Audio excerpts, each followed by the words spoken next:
This can happen in two ways. One, consideration of more than two truth value alternatives itself amounts to the violation. And two, negation of all alternatives on a certain issue amounts to the violation. Now, first way is consideration of more than two alternatives. If two alternatives are mutually exclusive and collectively exhaustive, then addition of any alternative amounts to violation of the classical logic. Roughly, if yes and no are the two alternatives, then acceptance of the third alternative, namely yes and no, amounts to the breach of the law of non-contradiction, and acceptance of the fourth alternative, neither yes nor no, amounts to breach of the law of excluded middle. Nāgārjuna can perhaps be protected from this criticism. In such cases, Nāgārjuna generally allows the interpretation of the first two alternatives according to which they are either not mutually exclusive, or they are not collectively exhaustive, or they are none. For example, in the chapter Pratyaya Pariksha of Mula Madhyamaga Karika, Nāgārjuna considers four alternatives as follows. 1. Things arise from themselves. 2. Things arise from others. 3. Things arise from both. 4. Things arise without a cause. Here the first two alternatives are not mutually exclusive, hence the third alternative becomes possible. That is, things can arise from both themselves as well as others. And they are not collectively exhaustive, hence the fourth alternative becomes possible. That is, things can arise neither from themselves nor from others, because they may arise without a cause. Similarly, in the second chapter, Gatagata Pariksha, if Gatam refers to the state in which motion is complete, and Agatam refers to the state in which the motion is yet to start, then the two states, namely Gatam and Agatam, are not collectively exhaustive. So the third state in which the motion is on, namely Gamyamanam, becomes a possibility. Hence, it can be said, following Brian Galloway, his 1989 paper, for instance, the models of three alternatives or four alternatives, that is, trilemmas or tetralemmas, themselves do not violate the laws of classical logic. Now, second way is negation of all alternatives. But there is another way in which Nāgārjuna's use of the models of trilemma or tetralemma can be charged to be the violation of the laws of logic. Here the question is this. Suppose on a certain issue we are given n number of alternatives which are mutually exclusive and collectively exhaustive. In that case, can one deny all the alternatives under consideration? Negation of all possible alternatives does amount to violation of the law of excluded middle. Or it is possible to argue that Nāgārjuna is doing something like this. To put it symbolically, suppose with reference to a given issue, we have four and only four alternatives, namely P, Q, R, and S. There is no possibility outside these four. Either of these four must obtain. This implies that P or Q or R or S is a tautology. But in that case, negating all the four alternatives will make room for a fifth alternative as a possibility. This will amount to violation of the law of excluded middle, or excluded fifth, you can say, in the case of four alternatives. Moreover, negation of a tautology amounts to a contradiction, and Nāgārjuna precisely did this as he denied all possible alternatives. Hence, one can argue that Nāgārjuna violated the two laws of classical logic, namely excluded middle and non-contradiction. Scholars have tried to answer this problem by explaining Nāgārjuna's negation of all alternatives within the framework of classical logic. For example, let us consider Nāgārjuna's denial of four alternatives in Pratyaya Pariksha, namely things arise from themselves, things arise from others, things arise from both themselves and others, and 4, things arise without any cause. Here, the scholars like Galloway point out that Nāgārjuna can deny all the alternatives because, according to him, the common presupposition of all the alternatives, namely, things arise, is false.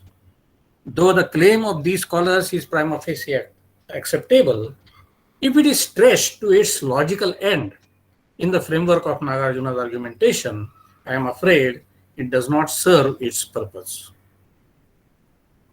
I want to suggest that the application of this mode of argumentation to this or that issue here and there may not lead to transgression of the laws of logic if the application is a restricted application. But the global application or unrestricted application does pose a problem. Let me try to explain the point with the help of an illustration. We can start with Nāgārjuna's trilemma with reference to going, presented in the second chapter called Gata Gata Pariksha of Madhyamaka Shastra. What is gone to? Gatam na gamyate. What is gone to is being gone to. This is one alternative. What is not gone to, that is agatam gamyate. Not what is not gone to is being gone to. And third alternative is gamyamanam gamyate. What is being gone to is being gone to. Nāgārjuna denies all the three alternatives.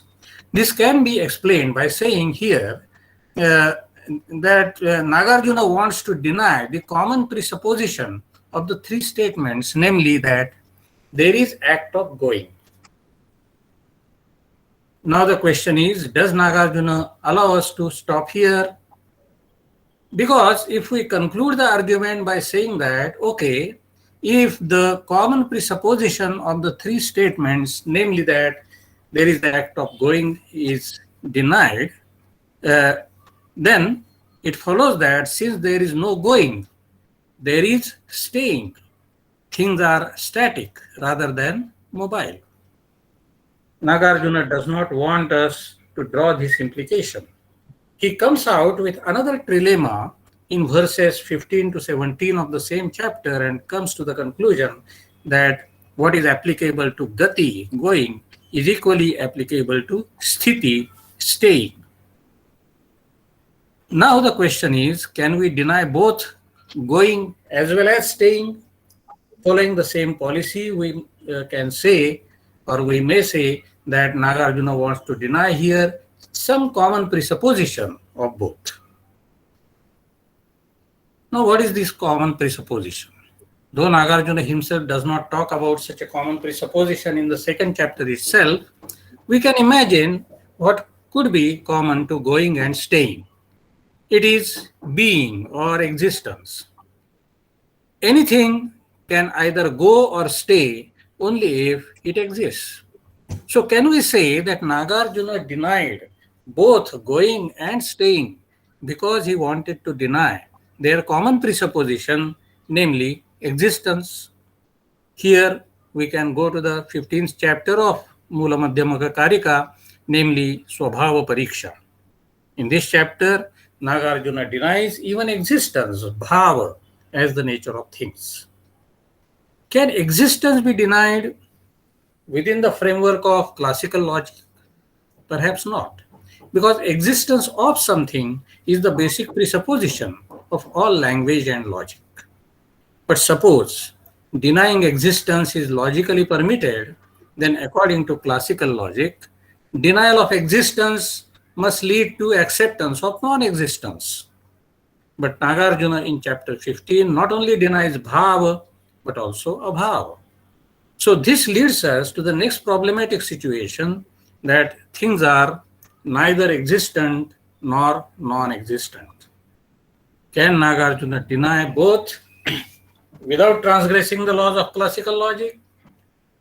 If the same policy is to be followed at this stage, then we will have to say that Nāgārjuna denies both existence and non-existence because he wants to deny the common presupposition behind both existence as well as non-existence. But logically speaking, no such common presupposition seems to be available. I am suggesting that one cannot deny existence and non-existence without transgressing the laws of logic, such as non-contradiction, excluded middle, and double negation. Hence, as a conclusion of this section, we can say that Nāgarjuna's method of negating all alternatives does transgress the laws of classical logic. However, Nāgarjuna does not seem to do this inadvertently, but consciously. So instead of calling it transgression of classical logic, it can better be called an attempt to transcend classical logic. Now I come to the second question. Has Nāgarjuna committed logical errors?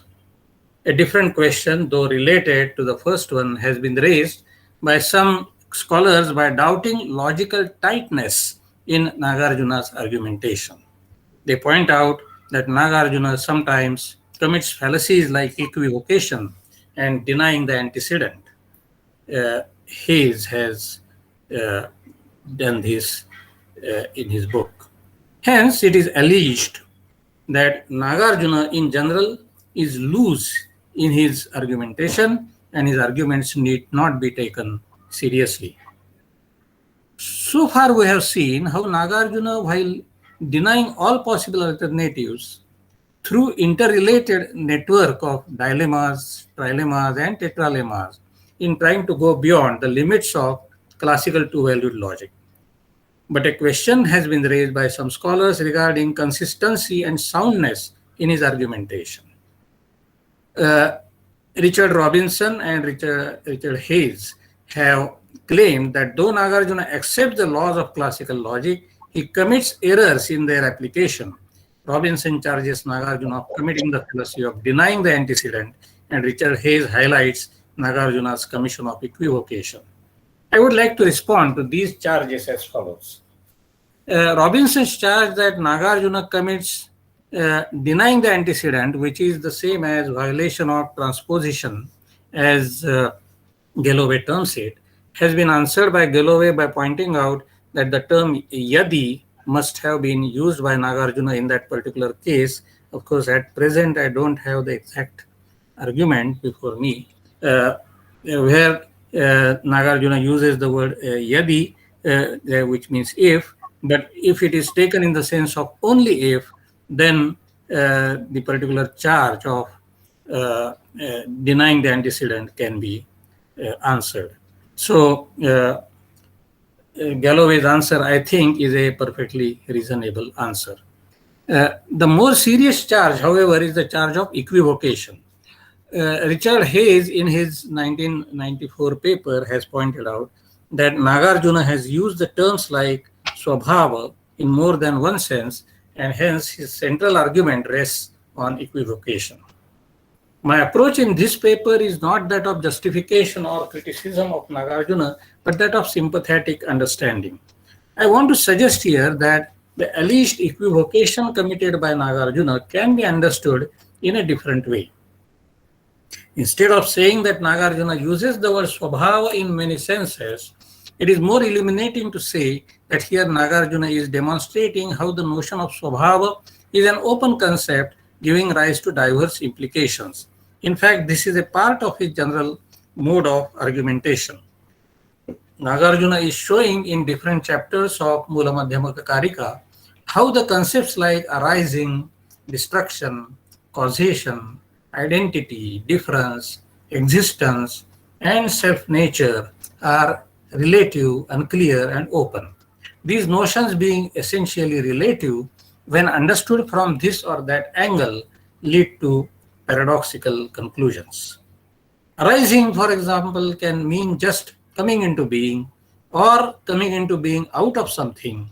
Similarly, destruction could mean either annihilation or merger of an effect into its cause. Similarly, causation could be understood in terms of satkaryavada or asatkaryavada. Identity could be taken as absolute identity of a single object or virtual identity of two inseparable objects. Difference could be taken to mean distinguishability or separability. Similarly, swabhava could be understood as an identity mark or an ontologically eternal characteristic. By demonstrating unclearness and relativeness of all these core concepts by way of drawing diverse and paradoxical implications from them, Nāgārjuna seems to be implying that language is an inadequate tool for depicting reality as it is. Hence, Nāgārjuna's argumentation could be understood not as a misuse of language, but implicit criticism of language. I want to suggest that this critical approach to language developed by Nāgārjuna is at the root of his critical approach to the laws of thought implicit in the classical two-valued logic.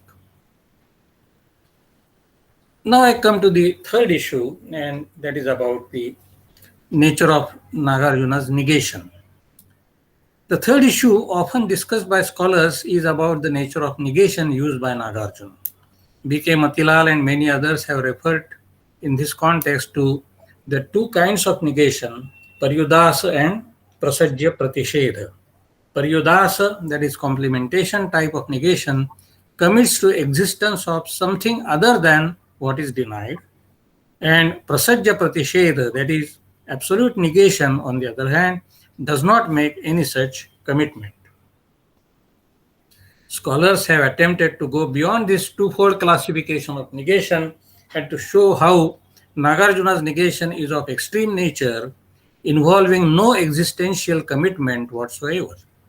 Matilal claims that Nāgārjuna's negation is of Prasajya Pratishedha type, which is like Frege's negation of the form, it is not the case that P. Brian Galloway goes one step ahead and makes a distinction between Madhyamika Paryudasa and Madhyamika Prasajya Pratishedha. According to him, Prasajya Pratishedha of others is Paryudasa for Madhyamikas, whereas Madhyamika Prasajya Pratishedha is the negation of a statement which leads you nowhere. We deny the validity of the statement but accept no implication of any other statement. The more important question in this context, however, is whether Madhyamika negation is a truth-functional negation. A truth-functional negation of the proposition P is a proposition which is true if P is false and false if P is true. Secondly, the truth-functional negation of P can itself be negated, by which we get the original proposition, that is P. That is what we call the law of double negation. Now the question is Madhyamika negation the negation of this kind? Here we have to distinguish between two ways in which Nāgārjuna uses negation. A. When Nāgārjuna argues in the context of a particular trilemma or tetralemma, his negation of different alternatives becomes justified by the negation of their common presupposition. Hence, Nāgārjuna's negation in most cases can be accepted to be truth-functional. It can be stated within the framework of two-valued logic, and it is also subject to the law of excluded middle. But, as we have seen before, these dilemmas, trilemmas, and tetralemmas form an interconnected network at the extreme points of which we have dilemmas like things are neither existent nor non-existent, where Nāgārjuna denies both existence and non-existence. What kind of denial is this? This cannot be called a truth-functional negation, because here the negation of one alternative, that is existence, lead to the other alternative, namely non-existence.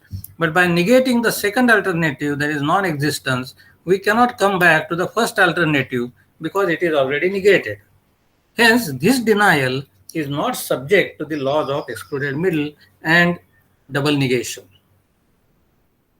Similarly, when Nāgārjuna in Vigraha Vyavartani says that he has no thesis to state, Nasti cha mama pratidnya, can we say that Nāgārjuna is making truth-functional negation of a proposition? Truth-functional negation of a proposition is itself a proposition. But consider the expression, I am not making any proposition. Is it itself a proposition? It cannot be a proposition without being paradoxical. The paradox can be resolved if we regard the negation in the expression not negation in that expression non-truth functional, and the expression itself is taken as a pseudo proposition. I am suggesting that Nagarjuna's negation in such limiting cases can be regarded as a non-truth functional negation. Following Ruig, it can be called a performative negation. A performative negation is different from a truth functional negation in that by performatively negating a statement, I am not making another statement, but I am only expressing a negative attitude towards the statement. Since expression of a negative attitude in this case does not amount to making a statement, the question of a truth functional negation of the question of a truth functional negation of a performative negation does not arise. In this way, performative negation is not subject to the law of double negation.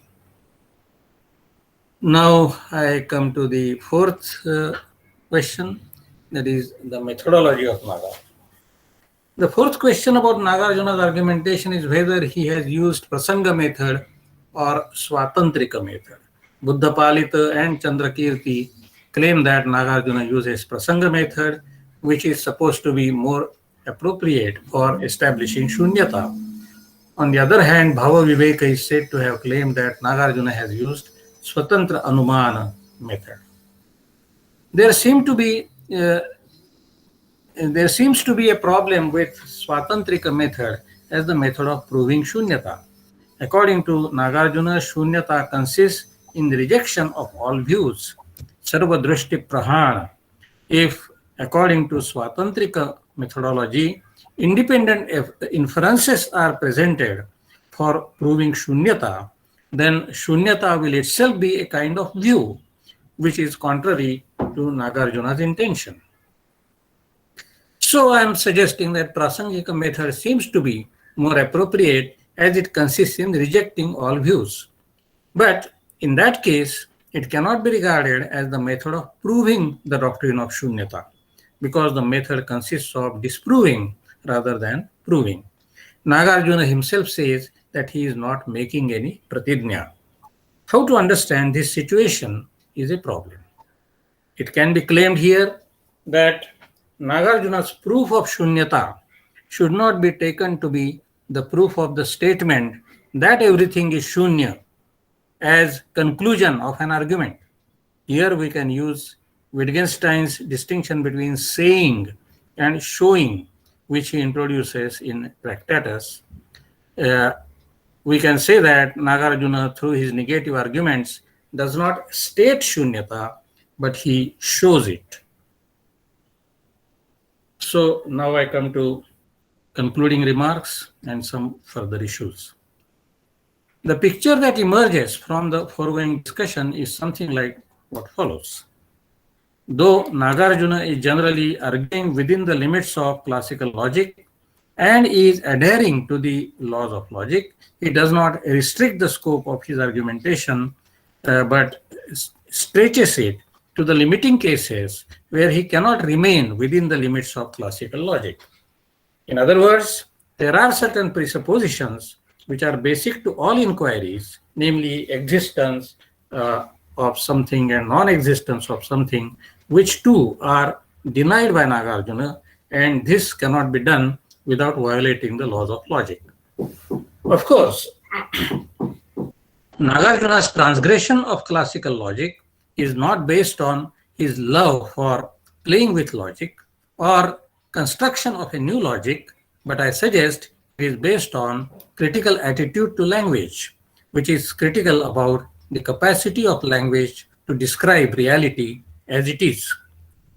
Nāgārjuna is critical not only about language, but also about thought.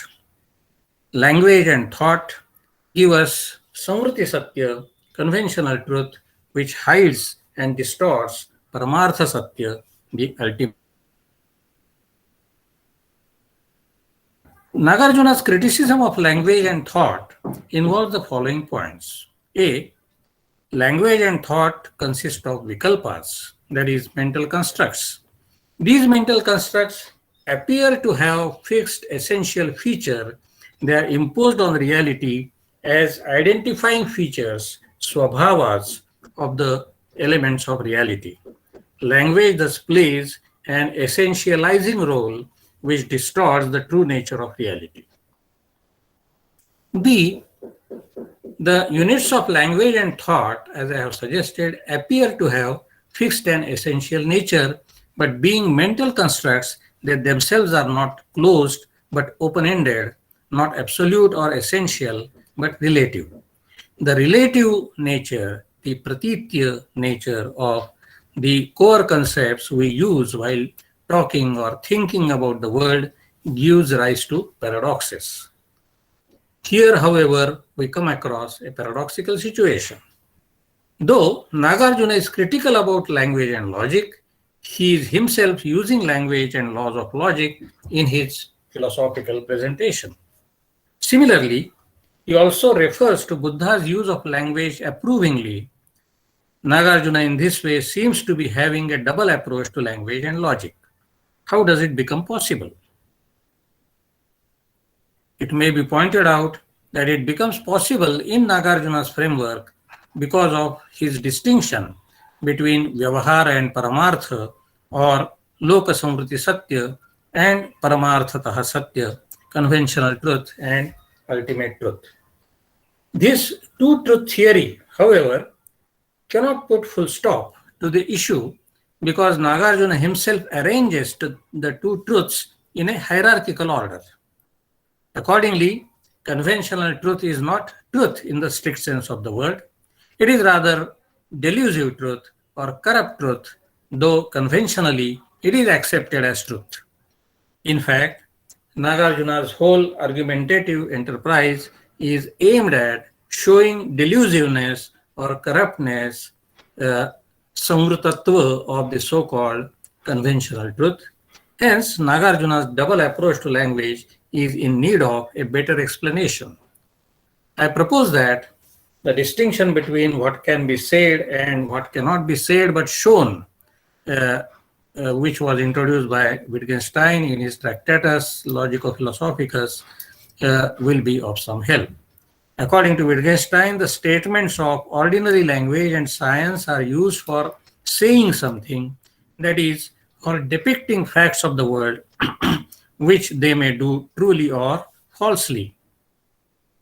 Wittgenstein at the same time was concerned with the status of the philosophical propositions of the work Tractatus itself.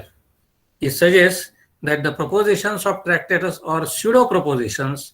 They do not say anything in the sense specified above, but they show, that is, they throw light on the nature of language and reality. The propositions of the Tractatus, according to him, can be used as a ladder which can be thrown away when one climbs it up. I want to suggest that this analogy of the ladder of pseudo-propositions is useful in understanding the language of Mula Madhyamaka Karika and also for understanding Nāgārjuna's double approach to language. As he says, without following Vyavahara, Paramartha cannot be taught, and without understanding Paramartha, Nirvana cannot be attained. So Vyavahara here plays the role of a ladder by which we rise to the state of Paramartha. Of course, there are fundamental differences between Wittgenstein's approach and Nāgārjuna's approach, which cannot be overlooked. Wittgenstein, in his Tractatus, advocates picture theory of propositions, which implies an essentialist picture of language and the world.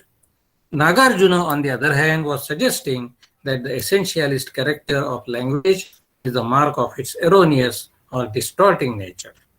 At the same time, the pragmatic role of language, that is Vyavahara, and illuminating role of the philosophical language used by the Buddha and by Nāgārjuna himself are not ruled out by Nāgārjuna.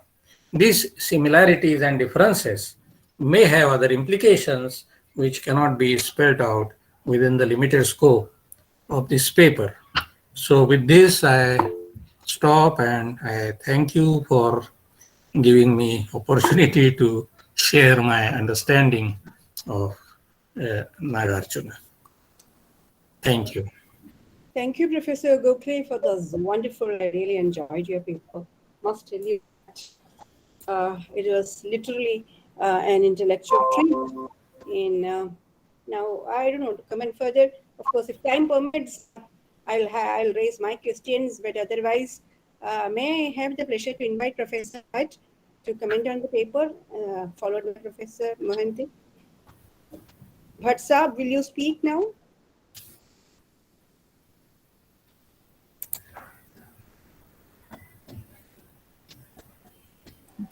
Very briefly, I would like to say, I congratulate Professor Gokhale for a very erudite and scholarly presentation of Nāgarjuna's views. Buddha has started philosophizing by propagating two theories of truth. द्वे सत्ये समाश्रित्य बुद्धानाम dharma deshna. And therefore this is the background of Buddha's philosophy.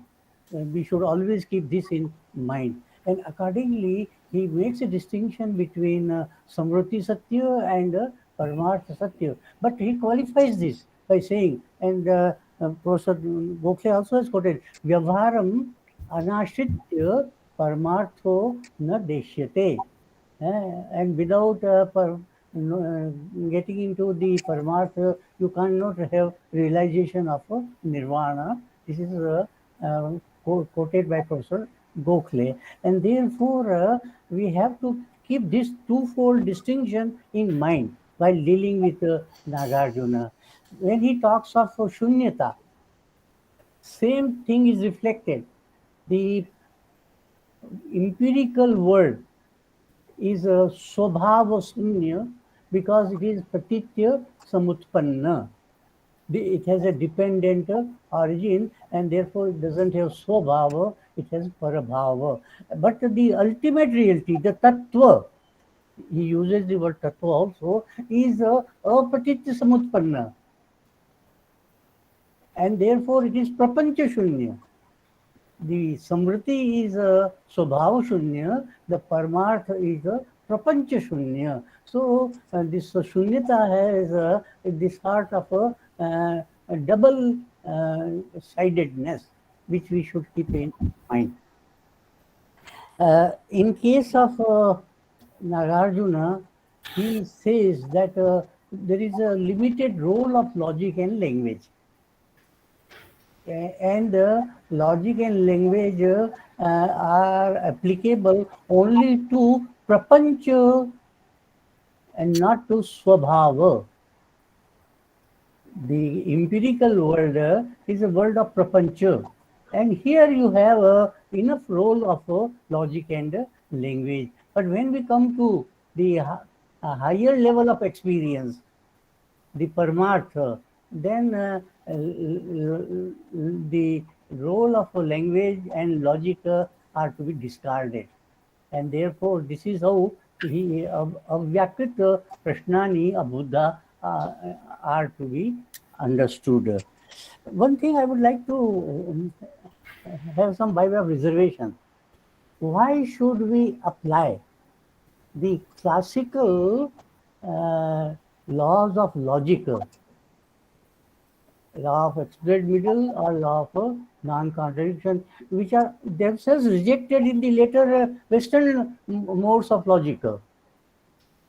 And why should we apply them to have Indian logicians accepted these two laws of logic?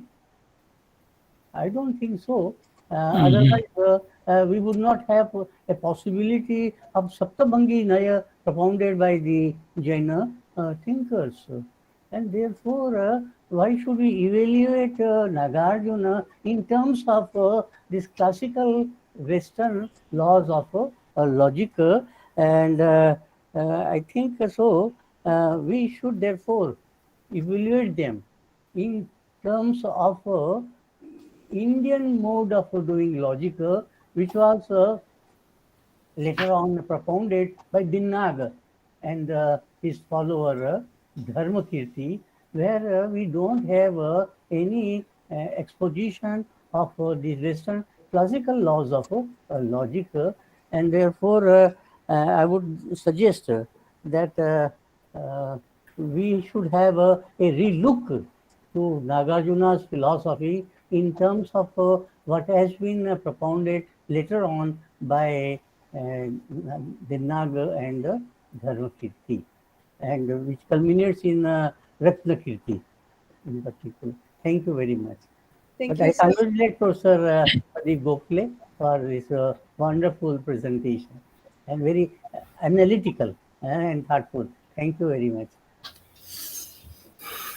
Dilipji, would you like to raise some questions or? No, I only want to congratulate Professor Gokhale for making the most difficult thing easy for us. Only one query is that always Gokhale used the term existence and non-existence without qualification. Do you think the textual support would agree with you?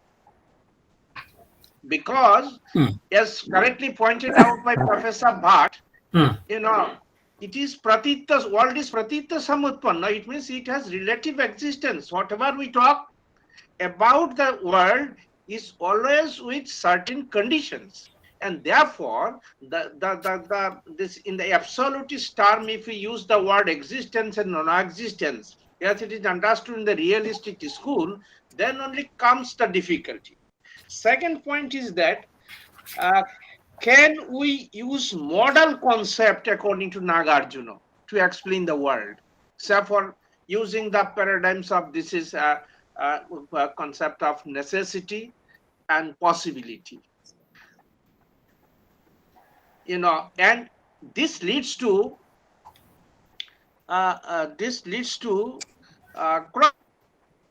crossover this two-valued paradigm of logic. This is the Nayayikos admit the bhava and abhava, this two-valued logic. Then what is the basis of this? It's purely a speculative assumption. Here Nāgarjuna in fact points out division into bhava and abhava, this in the absolutist term is under question. I think this was his point. So if we miss the model concepts in Nāgarjuna, then actually we shall only explain without any, its implications. So, and rest is all right. You have compared this Wittgensteinian model. Professor Bhatt is right. I think we must try to think in a way. Another fact I want to point out, you have missed in the beginning perhaps, even before Buddha. You started with Buddha's silence, but even before Buddha, this Sanjaya Belattiputtara, he used this Amara Vikshepavada. There is, I don't think, any fundamental difference between this, only it's a development we can take. There are four corner negations are there, and this was later on developed by Supriya. Supriya was the teacher of Piro. There are nowadays the records are available. In Pali it is called Supriya, and B.M. Bodua has mentioned it in 1921. This is the pre-Buddhistic philosophy, published from Calcutta University. These are some of the informations. I'm not much aware of the Western, this Galloway and others papers. If you want to put a cultural ethos, you're not audible. if we want to put this Eurocentric approach to the contents of such philosophy, then I fear we may miss the core of this philosophy. But it's an excellent presentation. It's really, I learned, I feel much educated. I congratulate Professor Gokhale and also the organizer, especially my friend Srikala. It's a wonderful talk. Thank you so much. Thank you. Now the floor is open. If there is, I see Professor Sweet. If the floor is open now, those who want to raise questions can. My question was regarding the model concept, whether Professor Gokhale agrees or not. I suppose Professor Gokhale can collect all the questions and then Okay. come up with the Thank answer. you. Thank you. Now I see one hand. And is there any other question, Professor Sweet? Would you like to speak something?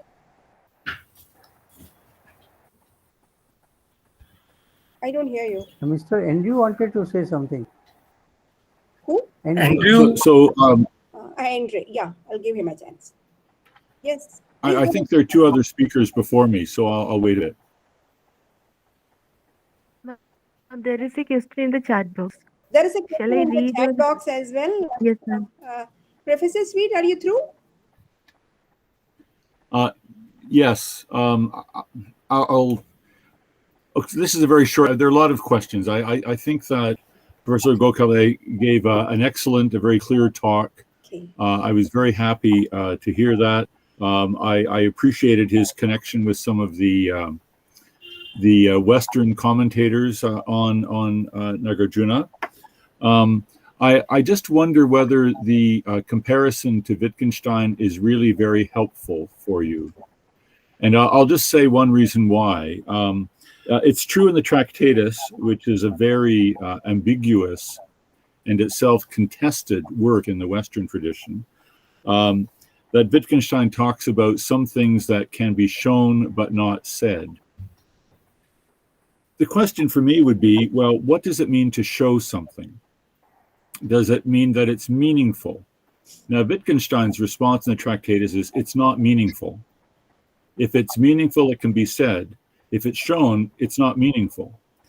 And again, to throw light on something, it's true that Wittgenstein uses these metaphors. He talks about, climbing the ladder and then throwing it away. But at the end of the day, that whatever you've done, it has to be propositional. And if I throw light on something, if it's not propositional, it's not a fact.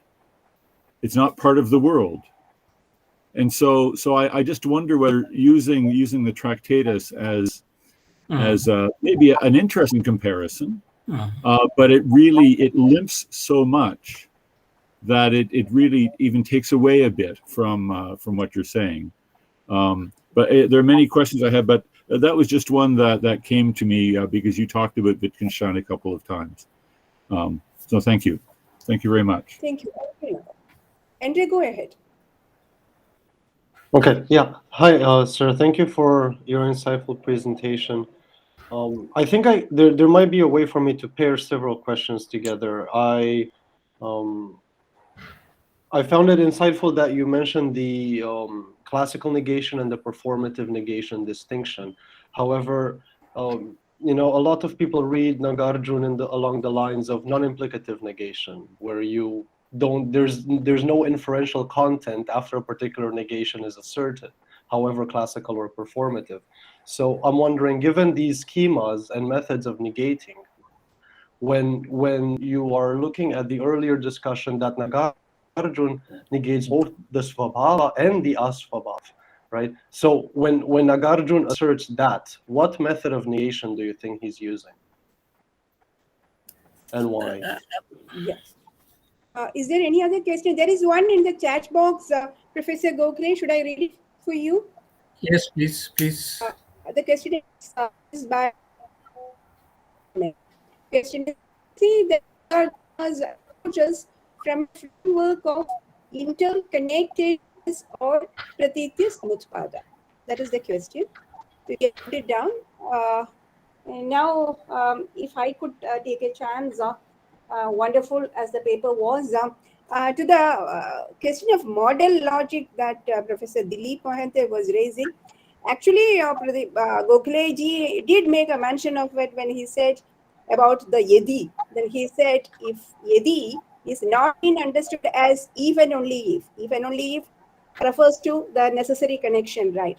So there are implicit references of the application of modern logic. I leave it for Gokhale ji to speak further on this. My questions are, the charge of equivocation, where Galloway says that the prasajya of others and prasajya of madhyamakas. Apparently, Galloway says that there are two types of prasagyas. I really did not understand. How can there be two types of prasagyas? I can see only, conceiving prasajya itself is so hard, then we can't have two types of prasajya. Right? And see, one point where you can really raise criticism of Nāgārjuna is that he commits a fallacy. What type of fallacy that he commits? Because he stands within the classical logic and then tries to transcend it. That is the fallacy. See, you place yourself with classical logic and then you move ahead. That is the fallacy. And or else you will have to discard it. But as Nayayikas beautifully argue, how can you ever discard it?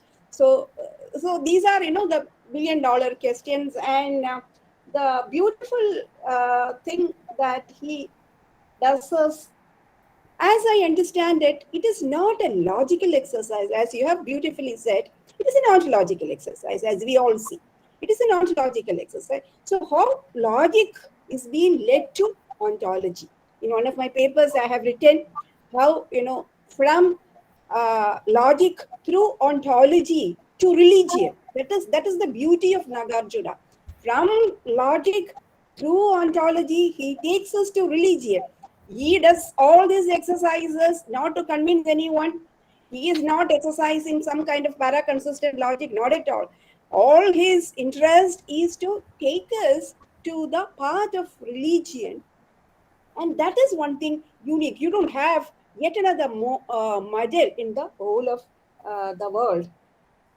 And with regard to this Vigraha Vyavartini assertion that Nastija Mama Pradignya, where he says that I have no position, I think this is an occasion where logic takes us to psychology. Can we really have a position where I have no pradigna at all, and then nevertheless I am allowed to deny the other?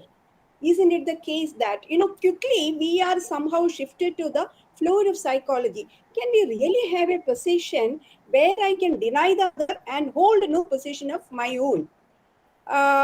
So I think the ball is shifted to the floor of psychologists, where you think of actual situations. Whenever I try to deny you, quickly there is a counterposition. If I say P is not the case, then I have a negation of it automatically being raised in me. So I think, don't you think that it is a negation? And the last question is, these days a lot of juxtaposing quantum with Nāgārjuna. Yesterday also I received one poster from the Tibetan school. So how do you support this at all? Like, do you think that Nāgārjuna and quantum physics can be juxtaposed? So thank you. Now you can sorry, I didn't get the last. The last question. The last question is, a lot of exercises these days are done to juxtapose Nāgārjuna's Shunyatavada with the quantum physics. Now, do you subscribe to this? Yeah, that is it. Go ahead. Okay. Now you can collect all the questions and then answer. Actually, it is not possible to answer all the questions, and I will have to think over many questions. Now, one thing is, the sharp distinction between Lokasamriti Satya and Paramartha Satya, you cannot have two different truths, according to me. So you cannot say that, he applies logic in Lokasamriti Satya, he would accept laws of logic in Lokasamriti Satya, but he will not apply it in Paramartha Satya, because he is actually criticizing Lokasamriti Satya, even ordinary statements. Let's say gati, something is going, and then there is and he's questioning that, is motion possible? And motion is something which is, very much commonsensically accepted. So he is questioning commonsensically accepted facts, and through his arguments, and then through that he is also implying that the laws of logic are not, they cannot be applied in a strict way to even our Samruti Satya. And this non-applicability itself leads us to something beyond that. And that, what is beyond that? That is Paramartha Satya, but Paramartha Satya is not something which is over and above Loka Samruti Satya, but it is the pratitya nature of the relative nature of Loka Samruti Satya itself is Shunyata. Shunyata is not something beyond, but it follows from the critical negation of Loka Samruti Satya itself.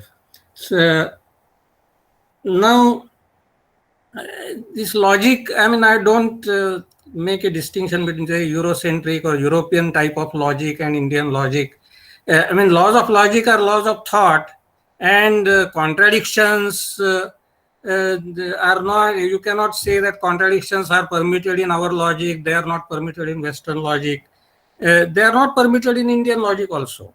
And even, say, when we talk of Syadvad, the Jainas are not saying that contradictions are permitted, but so apparently contradictory statements are not really contradictory. That is what they try to show. So apparently contradictory statements you can make.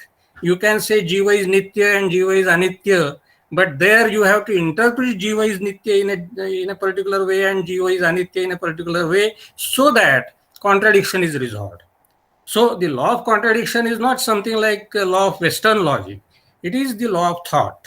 Similarly, law of double negation, it is a law of thought.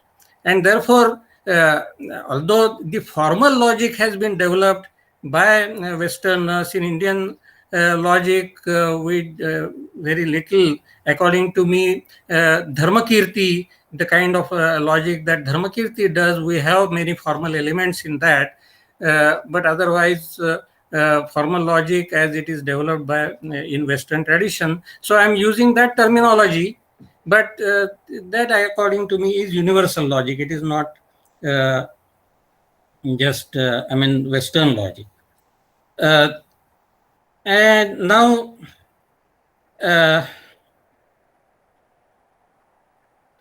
coming to William Sweet's question, and it is well taken that there will be many limits. Whenever you compare, there will be many limitations, but only the idea is that you have to use language, although it does not perform the same function. We have to distinguish between something like philosophical language and ordinary language. And philosophical language does not operate in the same way in which ordinary language operates. So it does not say, when it is concerned with abstract concepts, it does not depict the reality in the way in which, say, statements in science or statement in ordinary language may depict. But at the same time, they serve some function. And that function is not that of depicting, but throwing some light on the nature of reality. And therefore, you have to realize the limit of that language also. This much I think is common to, say, Wittgenstein Tractatus, but at the same time, I have also pointed out that the so-called picture theory would not be accepted by Nāgārjuna. Now, this, there is, Galloway talks about Paryudasa, Prasajya Pratisheda, and then he talks about Madhyamika Prasajya Pratisheda, which there is, when you talk about Prasajya Pratisheda, it is negation, absolute negation. say prasajya pratisheda of P will be negation P, or it is not the case that P, where you could say that, okay, if P is negated by prasajya pratisheda, at least it does not imply Q, or I mean something other, but it at least implies not Q and not P. By negating absolutely P, we get not P. But according to Galloway, I think when he is talking about madhyamika negation, that madhyamika negation does not even lead to something opposite of that. That is something, the negation of that. That is, madhyamika negation of bhava does not lead to abhava. It does not have any kind of commitment of existence of anything else, something like that. Maybe, I mean, this is what he wants to say. Now, I mean, I have the chapter before me, 15th chapter, where he is not, he is talking about bhava, abhava, swabhava, parabhava, bhava, and abhava. All these four interconnected concepts he is rejecting there. You cannot accept swabhava, you cannot accept bhava, you cannot accept parabhava, and you cannot accept abhava also. And that is, I think, I mean, he's not, when he's talking about bhava, that means existence of anything whatsoever. It is not existence of a particular thing, which depends on existence of something else, something like that. He's not talking about pratitya samutpada type of existence, but whenever you talk about existence of anything, then that existence leads to, if that existence is regarded as a swabhava of anything, then, or the nature of anything, then it will lead to eternality, and therefore you cannot accept bhava. Some such argument he gives there. Anyway, I think most of the main points I have responded. Good enough. Yeah. Thank you. Thank you. Thank you so much, Professor Gokhale. I have snatched the mic from Shimi because we are running late. And now may I invite our young friend, Andrei Bacrău, my student from Nalanda, to make his presentation. Over to Andrei. Sure. Thank you, ma'am. So for the sake of anticipated delays, I have prepared quite a concise presentation. I'll try to keep it within 20 to 25 minutes so we can have time for the discussion. Now, can everyone see my screen? Is the PPT visible to everyone? Yeah, it is. Okay, very good. So first, just a very quick homage to Manjushri, the Bodhisattva of wisdom. Hopefully we all get to understand something that is elucidated and interesting, if not through my ability to say anything or clarify anything, at least through his intervention. Now, I would actually like to begin with an overview of Buddhist studies, as we call it, because Buddhist studies is a very Western concept. I mean, we can consider ourselves students of the Buddha, students of Dharma, but notion of Buddhist studies is actually quite peculiar. So it has likely begun in the 19th and the 20th century with the English Protestant anthropologists such as Evans Wentz. Eventually, things have been developing once Westerners have familiarized themselves to some minimal extent with Dharma. We eventually see the Lotsawa turn, right? We see a lot of significant emphasis being placed on translation, such as the works of Thurman, Pevzin, Thupten Jimpala, Jeff Watt, and so forth. And there are innumerably many translators, I have to tell you. If you go to Wisdom Publications or Shambhala Publication, you'll see over 30 pages of very, very hardworking Lotsawa. So that being said, there's a lot of interesting translations happening in Sutra and Tantra and many other commentaries. And then in the 1990s, things get philosophically interesting, which is what I'm going to try to pay more emphasis to. So there's been two main approaches emerging in the mid to late 90s. We see the texto-philosophical approaches of Damien Keon, Charles Goodman, Bob Scharf, and the more analytic turn which we have also seen earlier with Sir's presentation, which focuses more on epistemology, logic, and language. Some noteworthy Western scholars are Westerhoff, Priest, Vos, Takce, Tillemans, and Dreyfus. Although it should be noted that and Dreyfus they are actually Tibetans that have shifted over to the Western space of academia. Now, this is something that I would like to express as a student of Buddhism rather than a sheer observation, and then we'll get to the actual presentation proper. So there's a lot of philological limitations. There's a lot of Losawa gatekeeping, and translations can become very competitive. We have many translations of the Madhyamaka Karika, but there's little to nothing to be found on the Prasanapada, for example, which is an extraordinarily significant text from Candrakīrti. I mean, most of us, and even if you study in a Tibetan monastery, most people just study the Madhyamaka Avatar. And this is quite a shame, because the Prasanapad is also very insightful, and there's only been one substantial translation project which has actually synthesized the 27th chapter of the Prasanapad into a 17-chapter translation. So with this in mind, look, the Tibetans were not Quinians about language. Nobody cares about radical translation. Most Dharma practitioners throughout the history of Buddhism have looked at translated text from the original Sanskrit, right? So in that sense, we are overly condensing what could be such a robust and rich debate into some sheer philological nuances. Now, I'm not trying to discredit anybody's philological kind of work, because I could not do it myself. But however, what does that actually mean for debating translations? Most Tibetans just debate the Tibetan translations themselves that have been done by the very few Tibetans that actually know Sanskrit. This has nothing to do necessarily with actually not being able to push the discourse or elucidate something interesting. And perhaps a quick note here from the Prasanapad itself. This is Candrakīrti, of course. If I perceive something by way of things like direct perception, pratyaksha, and the other means of valid cognition, I might affirm, pravardayayam, or negate, nivardayayam. But because the object of perception does not exist, I am without reproach. Now, we have seen this claim also mimicked in Nāgarjuna a little, when we kind of try to understand what does Nāgarjuna's assertion mean that he has no position of his own. And there are obviously interesting nuances there to still be explored.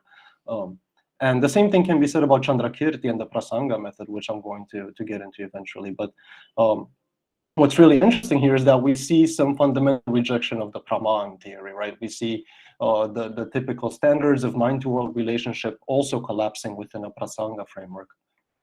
Now, to the interesting ones, of course, I shall focus on Candrakīrti and some of his legacy in the Tibetan tradition. It's impossible, surely, but for the sheer sake of this presentation, we have Nāgarjuna on the left, we have Candrakīrti on the right. So a lot of Tibetan debates, be it restricted to the exegetical contribution of the Nalanda scholars, or if eventually they have the branch debates of their particular schools, in some way or another, people end up saying, you don't understand Nāgarjuna, or you don't understand Candrakīrti. So they definitely seem to be the most prominent figures as far as our capacity to make sense of anything in Madhyamaka. Now, I would actually argue that the founder of Madhyamaka Buddhism in Tibet has been Chapachukyi Sengye. Now, a lot of people attribute this to the Samya debates. A lot of people, correctly, I would say, attribute it to Shantarakshita and Kamalashila and the early generation of the 9th and the 10th century. But the first indigenously Tibetan that has actually completely expounded the doctrine of Svatantra Madhyamaka has been Chapachukyi Sengye.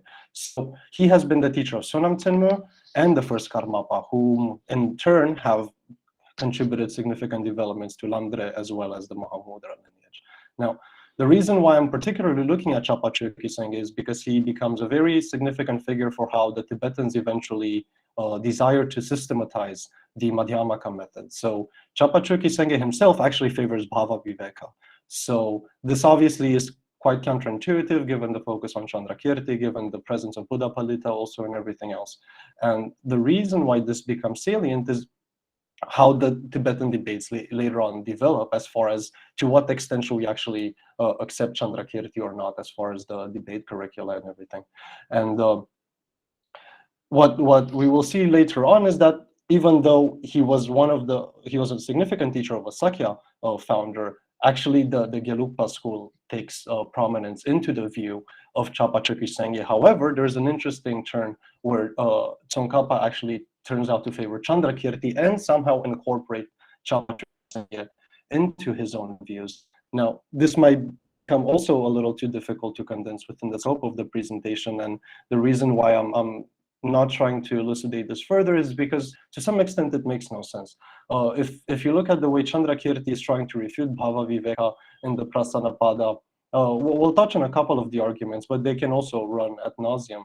And it's very difficult really to understand the very subtle nuances of how Rinpoche opts to incorporate both Bhava Viveka and Candrakīrti and remain logically consistent and rigorous. But we'll have to see about how he withstands.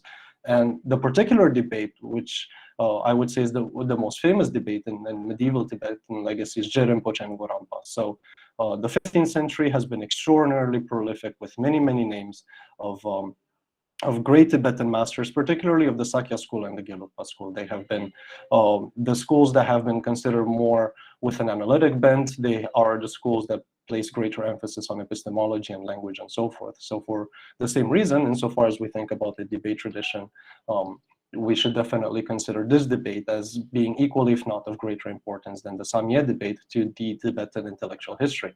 Now, one significant passage of how the Tibetans overall, and this is more of a unitary position in Madhyamaka, is Candrakīrti's passage from the Madhyamakavatara, where he says, if you think that the everyday world does not invalidate you, then using the conventions of the world, refute the conventional truth.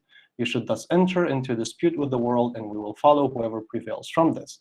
This is usually condensed as nothing withstands ultimate analysis. There's interesting quasi-nihilistic interpretations of this, where not even the Buddha withstands ultimate analysis. But yet, interestingly, somehow Candrakīrti withstands ultimate analysis, whereas the Buddha doesn't.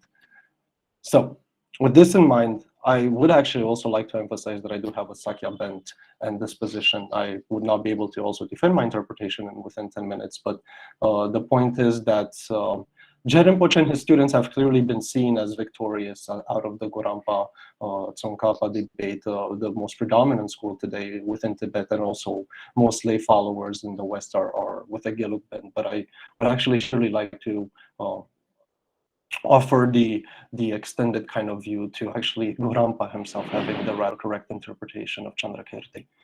Now, these are the two great figures that we are having in mind here. These are 16th century images. I chose this particular image of Rinpoche particularly because it mimics the artistic style of the Gorampa one. We don't have as much artistic evidence of Gorampa and similar styles of Menri and Kangri that we see with Rinpoche.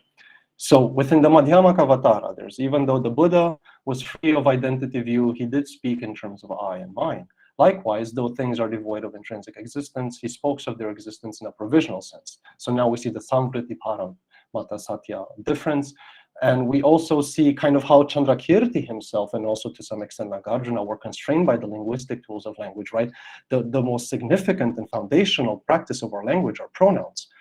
Language doesn't make sense without a correct use of I and mine and you and others and so forth. And yet we see all these interesting disjunctive paradoxes within the Tibetan tradition. And also we see some of that activity between Bhava Viveka and Burapalita, which is also an extensional reason as to why we see some nuances in the Rinpoche and Gorampa debate. And Candrakīrti also says, attributes of Maitreya and Upagupta, who are distinct, cannot belong to a single continuum. Things different from each other through intrinsic characteristics could not logically be part of a single continuum. And then we get, this was for the disjunctive paradoxes of self and other, and one and many. Now, there are also some similarities between Rinpoche. There are some fundamental shared features as far as how they interpret Candrakīrti. It's not that they have totally disjunctive positions on everything. I mean, ultimately, even Candrakīrti says that the purpose of debating is to liberate sentient beings, right? The purpose of debate is not a sheer intellectual exercise. I think Sri Kalaman is correct that the point of Madhyamaka is to turn you to Dharma and eventually to ripen the fruits of Dharma. It is not necessarily about sheer intellectual disputes. Now, false yet true conventions. If this doesn't make much sense, aside from the defectiveness of conventions, be it social or linguistic or epistemic, perhaps it's important here to view both Rinpoche, I would argue, and Gorampa as contenders of pretense. Here I have in mind the nihilistic and quasi-realistic interpretations of the West when we think about pretense. It is that there should be a very clear distinction between belief and acceptance of a view, right? So in some sense, you can believe some things just for the sake of navigating the social world without necessarily accepting them to be true, to be correspondent to the external world, and so forth. So this kind of anti-realism is echoed in both the conventional interpretations of both Rinpoche and Gorampa, although they do have eventually some divergences on this. Since sentient beings' mind stream, and to some extent even advanced ones on the path, contains residual karma, their respective ignorant reifies conventions and empirical phenomena. As far as the Rinpoche and Gorampa debate, I would also like to offer some special thanks to Kevin Vos and Sonam Takcher, for they are the source of actually looking into further depth, and their work be extended, and we surely hope to learn more about these from them.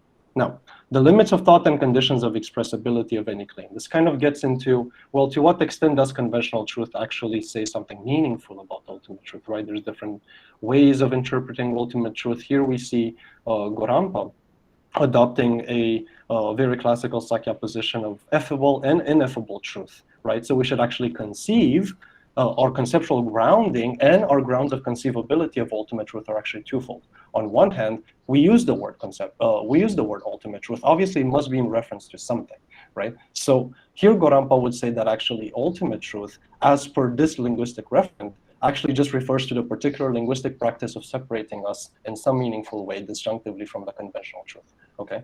But actually the ultimate truth somehow still remains ineffable, so to speak. The limits of thought of language is thus Gorampa, and Rinpoche is actually a little more ambitious here. We see Rinpoche offering more kudos to the conventionals, but also more significantly, there are very divergent positions of Rinpoche as we eventually see him and the later Tibetan developments, because some scholars of the Gelugpas would say Rinpoche has this ambitious theory of pushing the grounds of conceivability all the way throughout the ineffable ultimate truth. I mean, this obviously leaves us with questions, well, does this mean that even the ultimate truth and all the possible features of ultimate truth can be effable, expressible throughout the conventional constraints of the Catuṣkoṭi or not? And there's also divergent Gelugpa positions. I mean, different monasteries of Gelugpa take different positions on this. Now, the Prapanch, which we have also heard about earlier, is also significant. May I intervene, Andrei? Can you go slow? Yeah, you are sure. fast. Okay, sorry. So the Prapanch, we see here, as usually translated as proliferation. Both scholars see the same advantages and disadvantages of what concepts can and cannot do. When we think about the Prapanch, both Gorampa and Rinpoche would say that the Prapanch sees that in order to really understand and to see emptiness, to see ultimate reality eventually, is throughout the sensation of conceptual proliferation. However, given that they have different epistemic positions, given that they have different positions for the role of conventional truth, given that they have different positions for how our cogitative acts eventually relate to the ultimate truth, there are some interesting divergences as well as to what the Prapanch actually is and does. Though Takcher treats this as a similarity, I argue that if this is an observation, is grounded in the 12 links of interdependent origination, the Praticca Samuppada, there is the potential for having different interpretations here on the possible logical consequences of holding this view in relation to other claims of Gorampa and Rinpoche make about Madhyamaka. So here's a passage from the Madhyamaka Vatara again. Ordinary beings are chained by conceptualizations. Yogis who do not conceptualize become free. The wise have said that the very cessation of conceptualization is the fruit of refined analysis.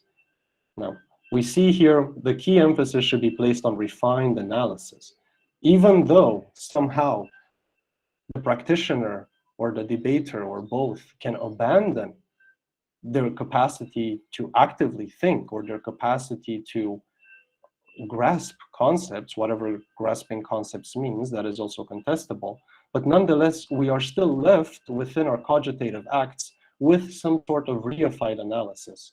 So whatever this refined, apologies, so refined analysis, right? So regardless of what the refined analysis means here, also leads to some interesting divergences as far as Gorampa and Je Rinpoche. On one hand, we see Je Rinpoche offering more kudos to empirical specifically. He thinks that the empirical world is much more significant for knowing how to navigate and correctly apprehend phenomena. As I said, Je Rinpoche takes Chapa Chökyi Sengye, and he recognizes Bhava Viveka's significance. This is the interesting part. It seems that the Svatantra Anumana and the Prasanga Anumana are completely interpreted in a genuine way. Because on one hand, Je Rinpoche would say, look, we actually need to read some syllogisms as autonomous, that there are independent premises that can hold truth values.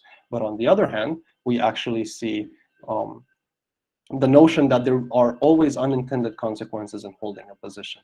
And Je Rinpoche navigates this in a very interesting way. As far as differences, so we have Gorampa. So there's the two truths that are metaphysically distinct, which leads to some sort of metaphysical monism. Je Rinpoche's distinction is epistemic and conceptual. Metaphysically distinct, let's start here. Because all Buddhists are monists soteriologically. This should be an uncontested claim. There are definite and interpretable teachings, and some monistic aspects. I mean, everybody eventually reaches enlightenment. It's just a question of how and when, and there are very strict methodical nuances. But these methodical nuances, practice aside, the methodical nuances are also philosophical. And for Gorampa, the two truths are metaphysically distinct. Now, what does this actually mean in Gorampa's case? For Gorampa, there's two types of acts of perception. On one hand, there's the conventional perception, and on one hand, there's the ultimate perception. So when Gorampa asserts the Buddha sees, what Gorampa has in mind is that the Buddha sees both the conventional and the ultimate truth simultaneously. Again, emphasis on seeing, emphasis not on conceiving or even perceiving. So there has to be some sort of object of cognition, perhaps too much of Bhava Viveka interjection here, but it seems that to some very weak extent, even Gorampa himself would accept it. So there is a cogitative act that can simultaneously see all the three times, and it can see all sentient beings throughout all the stages of their path. And also at the same time, the perception of the Buddha can see all sentient beings as the Buddha. So in some interesting manifold of cognition here, we see the Buddha's capacity to see all sentient beings in all their possible states, and in all their kind of lokas and metaphysical spatio-temporal location. Je Rinpoche's distinction is epistemic and conceptual. Now, Je Rinpoche, as I mentioned earlier, would say that there's more ability for us to conceive. So firstly, Je Rinpoche would reject this dual perception, if you want to call it that. That would be one of Je Rinpoche's moves, would be no, the Buddha only has enlightened perception. Once somebody achieves enlightened perception, actually what happens is that they only see all sentient beings as the Buddhas. There's no more cogitative or architectonic distinction here between what a sentient being would look or be like as within the cycle of rebirth, or a sentient being becoming completely liberated. So Je Rinpoche would say, because the Buddha by definition is enlightened, and the only cogitative manifold that we can see within a Buddha is enlightened activity, therefore the Buddha can only see these things through the prism of enlightened perception. Now, it is also a conceptual distinction because Je Rinpoche thinks that we can have more of a conceptual import as far as the between the conventional and the ultimate truth. Now, another one would be as far as epistemic access as well. We see Gorampa saying ordinary beings only access. For Je Rinpoche, all sentient beings have access to both truths. So it seems that there is some internal disagreement here about the extent to which a non-Arya sentient being can actually have correct cogitative access into emptiness and hence ultimate truth, right? So it seems that Gorampa would say that us as ordinary beings would only manage to see the appearances of conventions. But Rinpoche would say, by virtue of all beings already being predestined to become enlightened, there must be some innate cogitative feature within our architectonic that helps us to actually understand both truths. Because if we wouldn't have the conceptual and epistemic predisposition to understand ultimate truth, then we would actually not ever be able to epistemically access. Therefore, by virtue of simply being sentient, we actually have some sort of significant disposition to have access to truth. Okay? And the problem of identity indiscernibles. So we have Gorampa's monism on one hand, which hints at such possibility, whereas Rinpoche grounds the problem of concepts and the expression thereof into neither one nor many disjunctive paradox. So as I mentioned earlier, there are still very live debates. Well, not as live as they used to be. Is that someday we will have those 15th century debates back about what actually means to be a completely separate mind stream as far as the grand cosmos of the schema is concerned, right? We see these positions, which again, Rinpoche has a very unique interpretation of the one and many, but there's all these sorts of analogies of the mind of sentient beings being like rivers, which eventually all flow into the same lake of the mind of the Buddha. This is a very popular theory with any sort of hybrid position with the Yogacarins, when they speak the one mind, when they speak of the Alaya Vijñān, and the way all minds, all individual and separate minds of sentient beings are somehow related to that. As far as how Rinpoche actually says that this is related to neither one nor many, we shall look at once we get to the Candrakīrti. So there's also the problem of ontological transcendence. Whereas Gorampa's monism entails lesser ontological commitment to Rinpoche's paradigm, there are nuances for the instrumental role of transcendence on the path. We should be mindful that they also use the notion of transcendence differently for a few, both theoretical and practical purposes. For Gorampa, again, there's a distinction of both the Buddha seeing conventions, appearances, and the truth simultaneously, whereas Rinpoche will reject that. That is one distinction in transcendence. Another distinction in transcendence is strictly linguistic, when Gorampa evokes the distinction of effable and ineffable ultimate truths. Therefore, there are two different denotations that actually enter our mind streams when we either hear or also project and express the words of the ultimate. Now, as far as for the disjunct is concerned, this means, according to you, that the yogi who sees no self has not realized the suchness of form and so on. And so he would engage with form through objectification, giving right and so on. He knows not form's true nature, right? So in this sense, we are also kind of concerned with this notion of self-grasping ignorance. That is one of the 12 links of Praticca Samuppada. So this becomes dissolved differently as far as the actual soteriological state of enlightenment is concerned for both Gorampa and Rinpoche, although this is merely speculative because we don't have sufficient translations on it. And if you recall my earlier plea of the philological gatekeeping of Buddhist studies, I think it makes it difficult to really look into this in further detail. When we see, for example, at least so far, given the translations that we have access to, thanks again to hardworking Lotsawas, we see the following kind of disjunct. For Gorampa, all sentient beings, when they achieve enlightenment, they follow the analogy of the rivers dissolving into the lake, which means that this is how the thesis of non-differentiation between sentient beings ultimately upholds some cogitative ground, some way for us to actually be managing to correctly explain these. Now, Rinpoche would actually say that enlightened qualities, in virtue of all sentient beings having these enlightened qualities, once you become enlightened, there is still some sense, whatever this means, the the translations get somehow difficult. But Rinpoche would say that these the sentient beings, when we think of the Buddhas, plural in the Mahayana tradition, so when we think of the Buddhas, they're actually different in the sense of us being able to appear themselves to us, and anything that a sentient being can conceive of them will always see that separation. But Rinpoche doesn't comment too much on what actually happens from the viewpoint of the Buddha itself. Okay, Gorampa's spontaneous leap into instant enlightenment and Rinpoche's strict commitment to progressive path and the instrumentability of engaging with both truths simultaneously.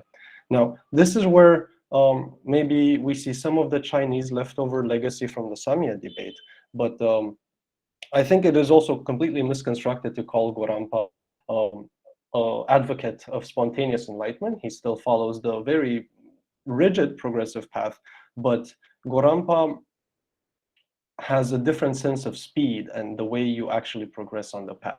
Rinpoche follows a more sutra-bent kind of interpretation of what it means to progress sequentially on the path. Now we have Gorampa's ethical non-cognitivism and Tsongkhapa's full commitment to cognitivism. Now, I would actually say this is rather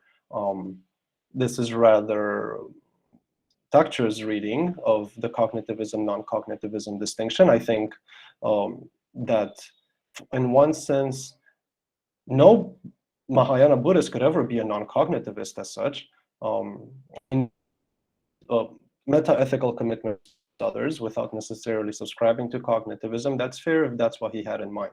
But insofar as most typical denotations of non-cognitivism in the West, I don't think that would go through as far as the juxtaposition of Western technicalities and the particular medieval debate we see here. However, I would also like to maybe interject here and say that all Mahayanist theories from Nāgarjuna onward are actually non-cognitivists of some sorts, because it seems that the way language and our cogitative acts establish our conceptual relation to the external world or to other subjects, it seems that there is a very minuscule or minimal flavor of non-cognitivism here, because there's no necessary directional fit. That was Candrakīrti's whole point with non-conceivability, with the cessation of the prapanch, maybe, or so I would like to argue. This debate is particularly important for elucidating their differences, although Thakur himself doesn't focus on the disjunct paradox. I hope that my contribution is going to further explain the criteria of differentiating between these two scholars. And another grounding of contestation between the disjunct paradox is you assert that the aggregates to be the self because the Buddha has said the aggregates are the self. But the statement rejects a self that is separate from both the aggregates. Also, he said in other sutras that form is not self, and so on. So we see these kind of interesting readings of neither the aggregates and nor separate from them. So this is perhaps where some of the sutric grounding of the contestation of the disjunct paradox is concerned. Okay, let's start this. It's 30 minutes. Thank you. Thank you, Andrei. Wonderful. I really enjoyed your presentation. My only worry was that your pronunciation is not all that familiar for the so fast. So much so that I was trying to intervene and then asking you to go slow. And yet another difficulty was the presentation where the letters were too small for us to read. So next time we'll make it, the font should be slightly bigger. I have a couple of questions, but then I'll take the last chance. Now, the floor is open for discussion. Gokhale ji, Dilip ji, आप दोनों बोलिए, and then if you initiate the discussion, then we can leave it to the floor. Professor Gokhale, are you there? Yes. Actually, I am, insofar as this Tibetan Buddhism, I am a naive person. So, I would like to know something like this. Say, Geluk and Shakya, these two schools, the difference, is it historical or doctrinal, basically? And if it is doctrinal, then what are the major points of difference? And are you suggesting that the same difference is reflected in the difference between, say, the Rinpoche and Gorampa? So this is a very primary type of question.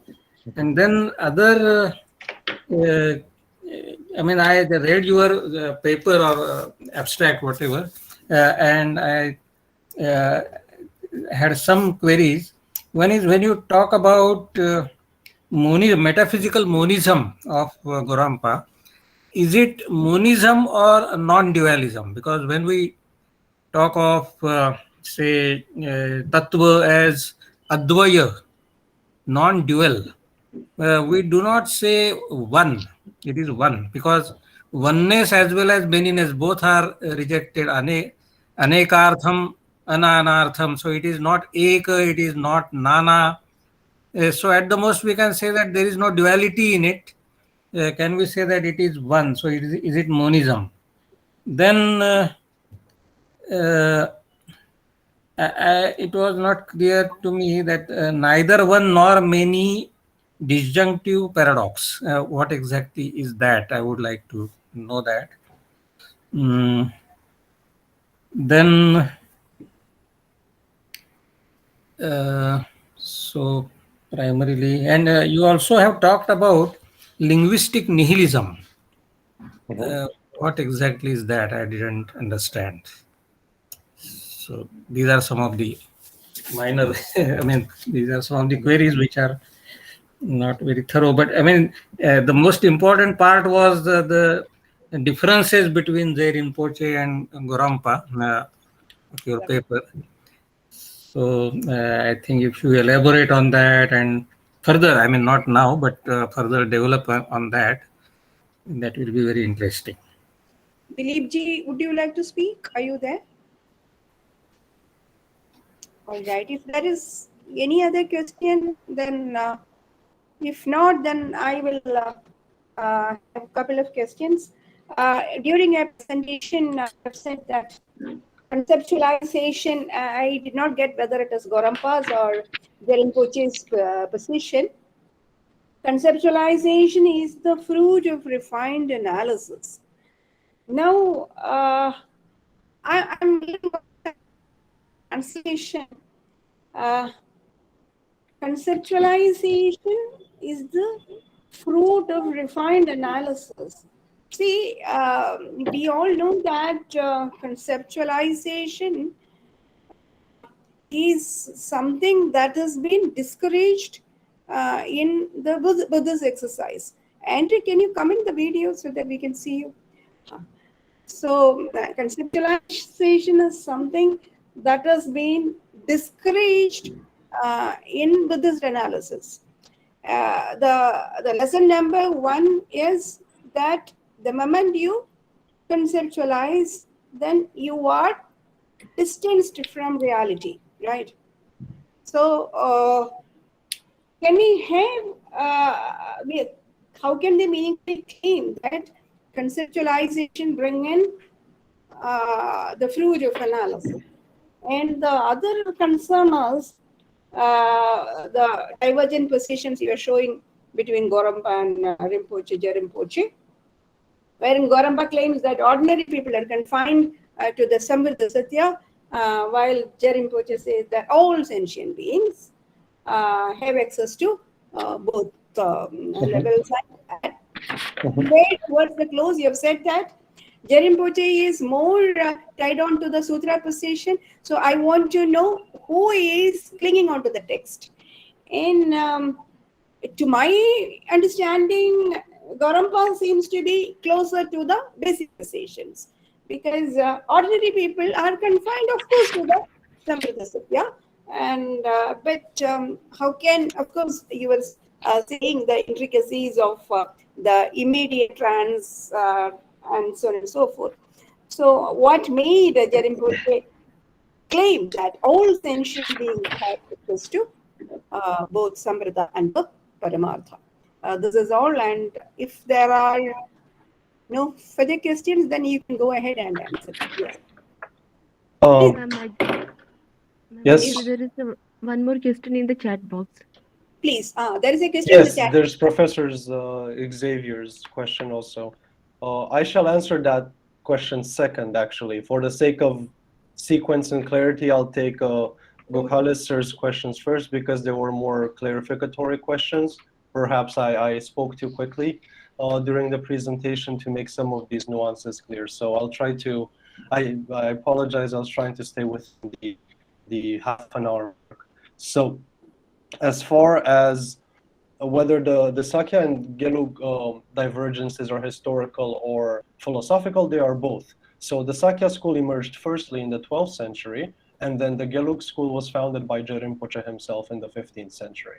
So Je Rinpoche himself was actually a great Sakya monk before he matured his intellect and interpreted Candrakīrti differently from the classical Sakya training that he received. And hence, this kind of historically built up to the debate between Gorampa, who was a very significant Sakya figure at the time, and Je Rinpoche himself. So that's why I try to ground it in Candrakīrti itself, because that is the core exegetical Indian route, how the debate actually began, right? So I hope that answers some of that.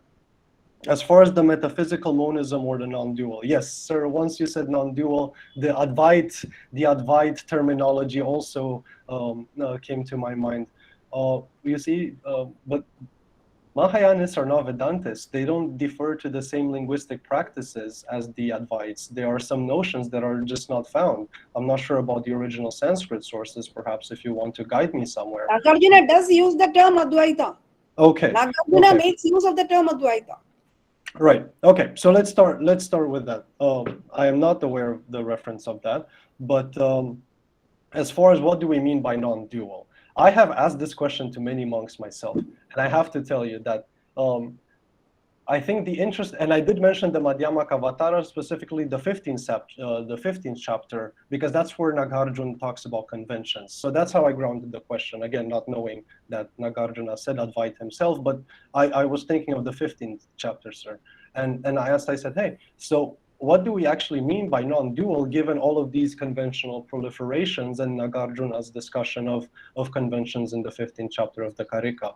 And his answer was that even the concept non-dual leads to self-grasping ignorance. So prapancha ceases when we actually even seize the conceptual formation of the concept of non-duality itself, whatever it may refer to or whatever conceptual content it might have.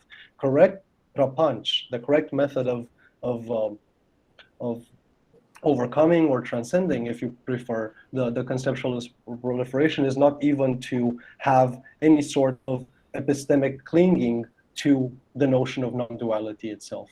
So I hope that's helpful to you. What is the disjunct paradox? I mean, this is the one or many, broadly speaking, as far as we understand monism, to pair it with the earlier question and what is Gorampa's position on this. So monism often carries the baggage of some sort of mentalese, some sense of idealism with it, right? I mean, you can be a metaphysical monist and a naturalist, but as far as the Indo-Himalayan traditions, they're in some way, shape, or form some branch interpretations of idealistic monism, right? So in that sense, that's basically what I had in mind. So the question for both, one of the questions in the debate between Gorampa and Je Rinpoche was, well, how do we make sense of the one mind of the Buddha, deferring again to the Yogacara literature also? I mean, there were extensions of the debate outside of the Madhyamaka. So some of those discussions included, well, how do we make sense of the multiplicity of sentient beings if the mind of the Buddha and the mind of enlightenment is one? So that is the conceptual and exegetical grounding of the disjunctive paradox as per the debate in medieval Tibet. Linguistic nihilism, this is the Quinean position, sir. This is Quine's linguistic nihilism. That's what I had in mind when we think about the problems of translation. That was kind of more my plea, that it's very difficult to advance on the path of studying Dharma. There's such an emphasis on philological bents, because I'm very slow with languages. I like to study, I like to debate, but I'm very slow with languages. So it's kind of difficult. You see, that's why I showed that picture of all the many terabytes of Kangyur and Tengyur, because there's so many texts. It would take generations and generations of hardworking translators to get all of it through. So if we reduce our academic understanding to Buddhist studies to strictly a philological project, I think that has some shortcomings, because one of the significant aspects of doing the research is also kind of trying to debate with the arguments themselves. And I have enough epistemic faith in the hardworking translators that they do a good job of translating. The translators can debate amongst each other if there's some philological nuances there. But hey, give the non-philologically bent enthusiast some space to rest on the academic path. That's what I had in mind with that. Now I'll take Xavier Sir's question.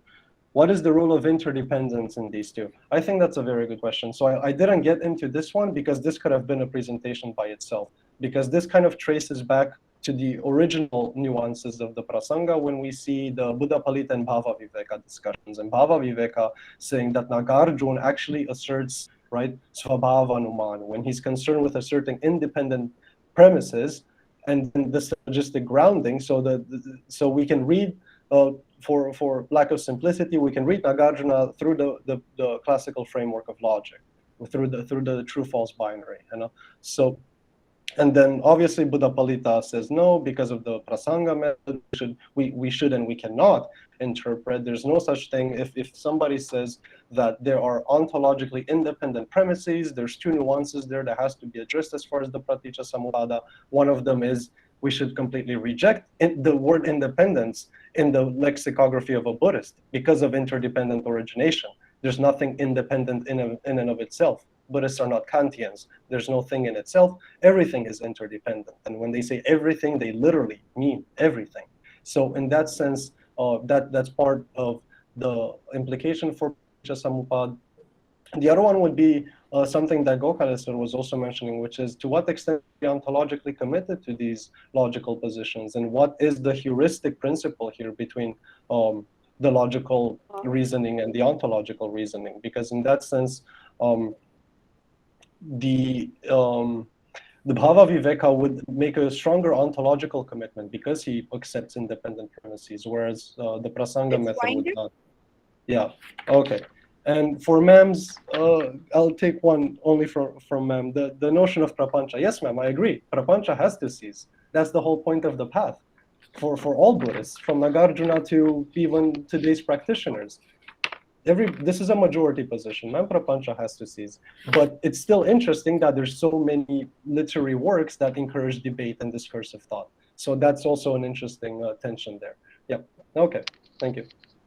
Thank you. Thank you. Big hand to Andrei for that wonderful presentation. I really wish that he enrolls in a university and then works out whatever project that he has in mind. And we will, all the senior professors who are assembled here could support him come up with a real thesis. May I have the pleasure to invite to the next presenter, Roush, again from Nalanda University. And he will be presenting, where are you, Grant? Can you comment the video? My video is on. All right. He'll be making a presentation on Catuṣkoṭi and its practical applications. Over to Grant.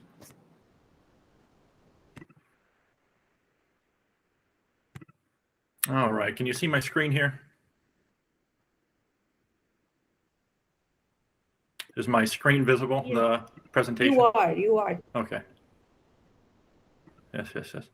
All right, so I want to first start off with thanking everyone. First, I want to thank God. I pray that he allowed me to speak uninhibitedly. Thank you, Professor Sri Kalinair. And a special thanks to Shimi. Shimi is a soaring bird who is flying solo in unison with the currents of the wind. If the professor is the foundation of our organization, then Shimi encompasses the structure of our architecture. So Shimi, thank you very much for always going with the flow.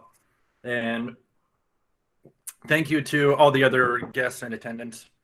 Now, to start off, I need to let everyone know I'm not a formal student of philosophy, Eastern or Western. My philosophy comes from watching the wind blow in the trees. But I do think philosophy is a journey, and it's supposed to be fun. You move from one place to another and gain perspective along the way. So in each journey, we must have a starting point. So the title of my presentation is Catuṣkoṭi as a Practice. Now, the Catuṣkoṭi is familiar with all of you, so that's just going to be where we begin this journey from. So here's an excerpt of the Catuṣkoṭi from the Brahmajala Sutta. I'm not going to read through this to save some time. To sum it up simply, not this, not that, not both, not neither. What I really want to get into is talking about propositions with respect to analogies. We use propositions to describe things. Let's take black for an example. Black is a thing, an object, a category, a class. If we say this is black, how can we describe black? If we take a proposition as a thing is black or has some blackness, we need to have a description of what black is in respect to another thing. We require a comparison, but we cannot compare something with itself. So we need another object for comparison, another proposition. We could seemingly choose any other object than black. We could suggest a comparative value through negation. We could suggest that. Say that what is comparable to black is not black. But not black is not an object. It is a suggestion of an infinite category of all other objects other than black. The category of not black has no comparative value. It is a representation of a rejection to choose an object. This is the major premise of the argument. Negation cannot be a proposition. Not black is not a proposition. But we still have this problem. We need an object to be chosen if we wish to make a comparison and provide a description. We can choose any object for comparison, no matter how abstract. But to keep things simple, we will make a simple comparison. Let's compare black with white. But here we run into the same problem again. The only value for comparison ends up with the formula of a negation. We end up with white as not black, and black is not white. Well, we've already said not white and not black are not comparable. Well, we can do those, combine black and white to get a separate category. We combine black and white, we get gray. But we still have the same problem. There's been no comparison made. So we have no description to give yet of any of these categories. We've only made a combination, but what features are they based on? We can attempt to describe gray as a product of combination and black and white as products of separation. But we run into the problem of negation again when we compare these descriptions. Gray is not a product of separation, and black and white are then not products of combinations. Well, those negations have no comparative value. Negation cannot be a proposition if it has no comparative value. Negation cannot be compared, so no description of negation can be made. For the problem of describing black, white, and gray, we still require a comparison. We originally chose white as a comparative value to black to make the suggestion of negation. So let's do the same thing with the gray. And we can choose from any category. I'm going to choose the category of purple to make the discussion simplified. If I chose a category like chicken or dog, it would be much more abstract. And we commonly know that purple is also a combination of two colors, red and blue. But if I only try to describe purple in respect to gray, I will result in reliance on negation and fail once again of getting a description. But something's different about this situation now. Now we have four objects to compare. What we can do now is make a comparison of relationships of objects. And that is when we can make ourselves an analogy. So here's a simple analogy of these two dichotomies, gray and purple and black and white. And the analogy suggests black is to purple as white is to gray. Now, black in combination with purple shares the oppositional relationship with white in combination with gray, the results of what we call light gray and dark purple. Now, black and white have values of lightness and darkness in respect to gray and purple, just as gray and purple now have values of lightness and darkness in respect to white and black. We can make a selection of any of these values as a proposition, but we first must consider our perspective in order to make clear our description of our propositional value. The combination of two dichotomies has provided two new categories, light gray and dark purple, and has also provided us with two new trichotomies.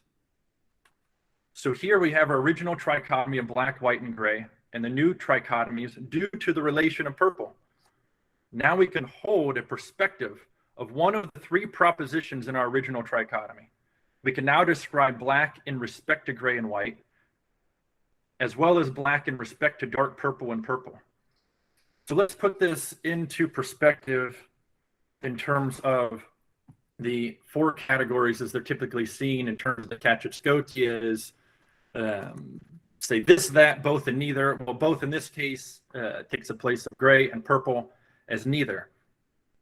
And because we could have picked anything to represent the fourth category, we can still say it's non-propositional. When we pick something to fill the space of the fourth category, we generally do it in a manner so there was a known relationship. And that's why I said I chose purple, because there's a known relationship between purple as a combination of red and blue in similarity to gray as a combination of white and black. So let's look at another analogy here to clarify this. There's a common analogy. Foot is to the sock as hand is to glove. So we have the dichotomies of foot and sock, and glove and hand. And what we get is, or excuse me, the two dichotomies we're representing is foot and hand and sock and glove. But when we do the analogy, we have to combine the two. And that's why I use this diagram of this grid format in the same way that we use sort of the four square format. And it gives us a way to visualize the intersection and see the outcomes. We can give a description of these objects because we have a reference of similarity in an oppositional relationship. Because we can describe foot in many ways using many comparisons, we understand that there is a relationship between the foot and the sock that is similar to the relationship between the hand and the glove. Now, this is where perspective comes in. We would not generally be taking a perspective of relationship that is opposite in this analogy, that foot is to the glove as hand is to the sock, because what we commonly assume to be known about these categories based on their descriptions. We would generally not assume such a relationship. So let's look at this in terms of a syllogism. Here's a simple syllogism, and please note the statements of negation. Gloves shield the hand from the cold. Snow is cold to touch. Cold can hurt the hand. I do not desire to have hurt hands. I have no gloves, so I won't touch the snow. But in response to a question, if someone says, hey, do you want to go play in the snow? You might respond, no, because I have no gloves. In this response, we are using negation in assumption that the other person recognizes a relationship between gloves and snow and cold and hurt and touch and desire and shield. Many analogies play out so quickly in our mind to have this understanding. One analogy that is derived from that this negation, no, because I have no gloves, would be glove is to the hand as shield is to hurt, based on the previous premises. So the other person must have descriptions of each of these categories to understand the meaning of the response. The other person would most likely not require any further explanation. The statements of negation used here in the syllogism are not describing anything at all. They're simply referencing an affirmation of known information about the objects being negated. If we were to only speak in terms of negation, we could still understand categorization because of affirmation of the comparative value of objects being negated. Let's look at a syllogism that only uses negation. No men bear children. No men are named Allison. So men neither bear children nor are named Allison. These statements are not propositions at all. We only comprehend these statements because each of these objects has a comparative value. We use statements of negation because it is easier than remaining silent. We assume that through negation, the other has propositions to locate within the negation that they can then use for comparison, and then comprehend the direction you're going with your argument. If we consider perspective in this case, we would not be able to determine a perspective being taken with these statements because they are all forms of negation. If we always spoke in this manner, for example, if you are traveling to a new city and you were looking for your hotel and you asked someone for directions and they only responded in negation and told you all of the directions that you were not supposed to take, well, you wouldn't be able to find your way there. It would be extremely difficult and wouldn't be helpful at all. But let's look at another example to better explain perspectives and how they're taken. Here is an analogy. The green-eyed monster is to a jealous person as the black sheep is to an outcast. Now, green-eyed monster is a phrase that we use to describe a jealous person, and black sheep is a phrase used to describe a person who is an outcast. Our proposition of black sheep is from a particular perspective of comparison of people who are outcast and people who are included. In this particular perspective, we're looking at black sheep in comparison from the perspective of outcast, and those are people who might be included. But much different than the proposition of if we looked at black sheep from the perspective of the categories of what is black and what is sheep, then we would just have a black colored sheep. So our propositions not only are requiring descriptions through comparison, but also require a perspective to be selected based on the comparison being made. And the reason we use a grid to format these analogies is because we need that visualization. And it's necessary to have 4 objects for that comparison to be made, because otherwise we don't have that intersection of dichotomies.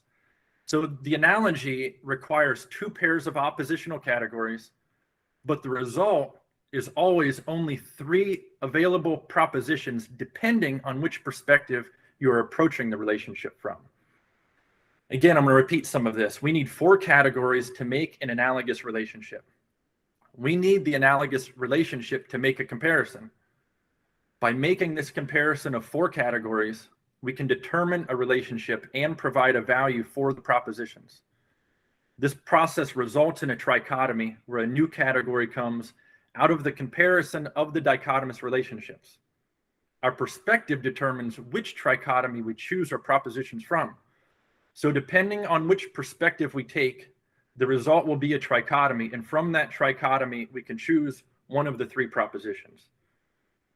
From any perspective, because it results in a trichotomy, we only have 3 propositions to choose from.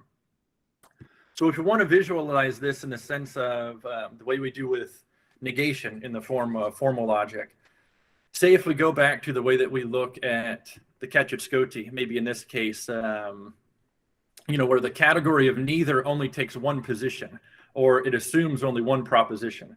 If we're assuming negation to be a proposition, then we would actually have to assume that there are 3 negative propositions being had, for 1 for each of the other categories we have. So in this case, black would also have to have not black and gray, not gray, and white, not white.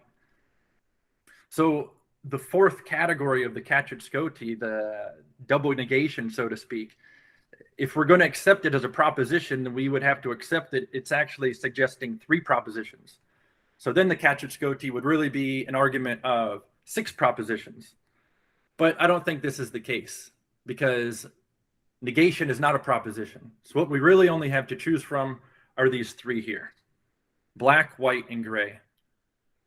So let's give another example of an analogy that might look something like this. White is to red as black is to blue. And you can see now I put this line in our grid to show the negated parts of this, and also to dictate that we only have 2 perspectives that can be taken from this. And from these 2 trichotomies that exist from this analogy, we have black, dark blue, and blue, white, light red, and red. We can only choose from one of these sets of 3, depending on a perspective that we're taking. We cannot have the perspective of having both of these. So we use directional language to ask where someone is going in an explanation. Where did the argument begin? Where did it go from that point? If we use negation as a starting point, we cannot determine a location of a starting point, and therefore we will always fail in reaching our destination. So we must always ask, what is the context being considered in the argument? In other words, what is the perspective I need to approach the problem from? If I am expected to understand what someone is explaining, I need to know what perspective to approach their argument from. And for the case of the Catuṣkoṭi, the entire perspective is negation. Not this, not that, not both, not neither. A starting point is never given, and a destination then can never be reached. How can we consider the Catuṣkoṭi as a logical argument of propositions? I think the Catuṣkoṭi references our existing form of logic to refer to a practice of negation. By implementing the Catuṣkoṭi into practice, you are rejecting formal logic by means of negation. The reason we see the Catuṣkoṭi as a logical argument is because it is the only logical perspective we have to approach it from. And when we attempt to interpret it from this perspective, we always run into problems. If we see the Catuṣkoṭi as a practice of negation, we can then use it as an approach to all precepts of Buddhism. And this next slide is a gross simplification. So I apologize if this is offensive to anyone here, but we can look at all of the Buddhist precepts in terms of negation, that anatta, anicca, dukkha, not self, not permanent, not satisfaction. Shunyata as not svabhava, not essence. And the meditation practice of samatha as a meditation practice of negation, not focus. So if you're practicing that, it's thought comes to mind, you're practicing the Catuṣkoṭi, not this thought, not that thought, not both thoughts, not neither. A fun way to look at it in modern terms would be like we do on our phone, is swipe left, swipe left, swipe left. And I know this is a gross simplification once again, but if something is a practice, it can be propositional then. It has comparative value and perspective. So say if there's a student new to Buddhism and he is taught that Catuṣkoṭi as a practice of negation before being introduced to Buddhist precepts, I think they would be best served, because then they would understand how these concepts are to be taken into perspective. They would then have an appropriate starting point, an appropriate approach to that sort of philosophy. Now, I don't think the practice of negation is that simple. And I'm going to stop sharing here. Obviously, Buddha and Nāgarjuna and others have acted out of extreme compassion with their extensive dialogues. Otherwise, they would have just remained silent. To teach someone something that has no description or comparison or location or features would be an exhausting task. And to live a life practicing negation would also be extremely difficult and also somewhat lonely. You know, imagine what it would be like to be one of Nāgarjuna's acquaintances, and just how hard it would be to have a conversation with him. And for example, if you were hosting him for dinner and his bowl of soup was empty and you asked him if he wanted more soup, just the responses you would get, I think it would be much easier if you just put more soup into his bowl when he empties it. So I've enjoyed this exercise, this journey I've taken into seeing Catuṣkoṭi from the perspective of a practice, not because I feel like I have reached some ultimate conclusion. I don't think that is the point of philosophy. It is the journey we take from one point to another and the exploration of things from new perspectives, which makes philosophy an enjoyable practice. Although this argument may not have convinced anyone to see the Catuṣkoṭi as a practice, I must ask you, have you ever considered that negation is not a proposition? Have you ever considered that there are only 3 propositions of perspective rather than 4? Have you ever considered that analogy is a layering of dichotomies? Have you ever considered the trichotomy as a result of analogy? And this is all I can ask, is for someone to make these considerations. Maybe then once you consider these things into perspective, then you might be convinced to approach the Catuṣkoṭi as a practice. If you don't consider these, well, you will have missed out on such a journey to that destination. All right, before I end, please let me humble myself for a moment now that I have seemingly suggested that all of Buddhism is simply a practice of negation. I have but only splashed on the surface of what are the depths of Indian philosophy. So take that imagery into perspective. I'm splashing on the surface of what are the great depths. Where I'm going with my philosophy is somewhere much deeper in those depths, though, but for the purpose of communication of such indescribable destinations, I think it is first important to simplify things as much as possible in order to denote a starting point in the journey. Well, thank you for listening. Wonderful, Grant. Wonderful. Actually, Grant comes from a background where he has not been exposed to much of philosophy, and I'm really quite unlike Andrei, but I'm really surprised, the effort that he has put in to make up a presentation. And now I leave the floor to Professor Gokhale to comment, and then I'll follow it up. Over to Gokhale.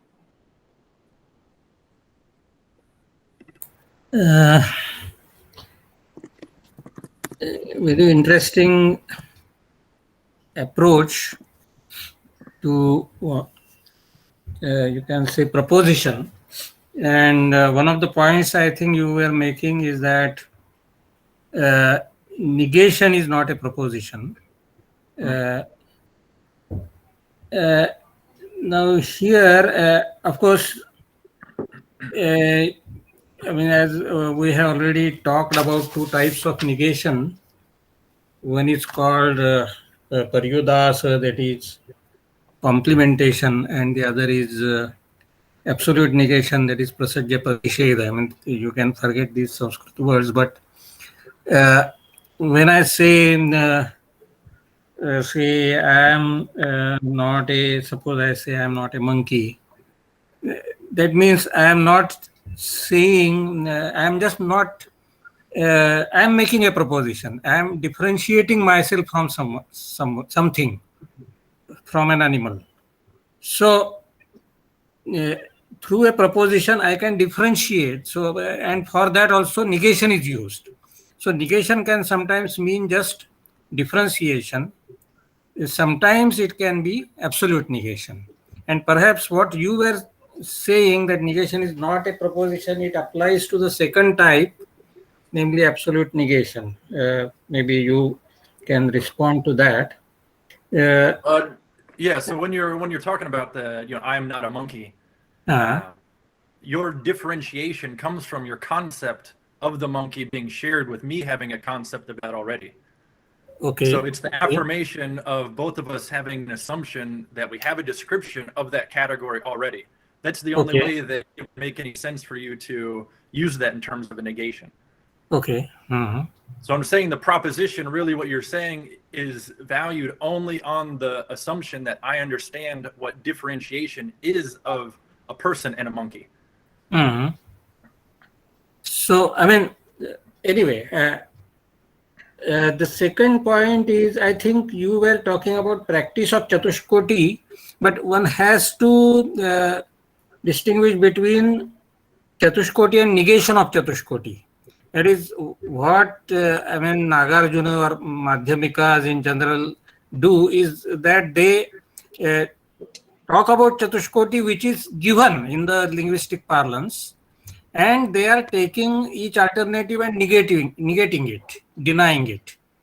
So, Catuṣkoṭi itself is not, say, contribution of Buddhism or contribution of Madhyamikas. It was already there, and people were thinking in terms of Catuṣkoṭi, in terms of four alternatives. And sometimes those four alternatives can be meaningful. Sometimes it is possible that the first two are only meaningful and the other two are problematic. And you are suggesting that three are meaningful, fourth is problematic. So it can happen sometimes, but sometimes it is possible that all the four are possibilities. They can be meaningful.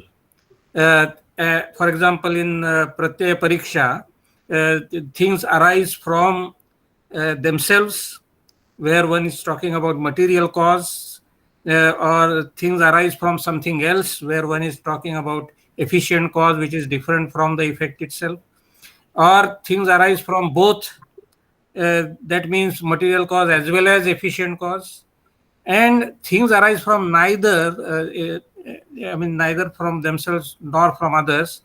That is, they just arise accidentally without any cause. These are all logical possibilities.